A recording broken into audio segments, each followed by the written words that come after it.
Puducherry பூரணங்குப்பம் Indian வங்கி கிளையை நாம் தமிழர் கட்சி முற்றுகை. புதுச்சேரி பூரணங்குப்பம் இந்தியன் வங்கி கிளையில் 15 ஆண்டுகளுக்கு மேலாக நகை மதிப்பீட்டாளராக பணிபுரிந்து வரும் தொழிலாளர்களை இந்தியன் வங்கி மேலாளர்கள் திட்டமிட்டு உள்நோக்கத்தோடு பணியிட மாற்றம், பணி நீக்கம் செய்யும் சட்டவிரோத நடவடிக்கைகளில் ஈடுபட்டு மண்ணின் மைந்தர்கள் உரிமைகளை காலில் போட்டு மிதிக்கும் இந்தியன் வங்கி நிர்வாகத்தினை கண்டித்த பூரணங்குப்பம் இந்தியன் வங்கி கிளை அலுவலகத்தினை நாம் தமிழர் கட்சி நிர்வாகிகள் முற்றுகையிடும் போராட்டம் ஈடுபட்டனர்.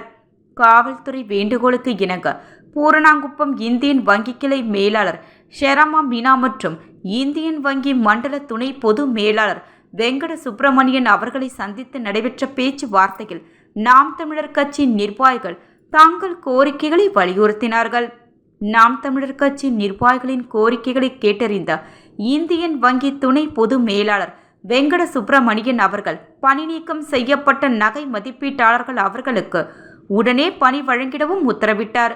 பணியிட மாற்றம் தொடர்பான நடவடிக்கைகளில் 3 மாதங்களில் சரியான வழிகாட்டுதல் பின்பற்றவும், மண்ணின் மைந்தர்கள் உரிமைகளை பாதுகாக்கவும் நடவடிக்கை மேற்கொள்வதாக உறுதியளித்தார்.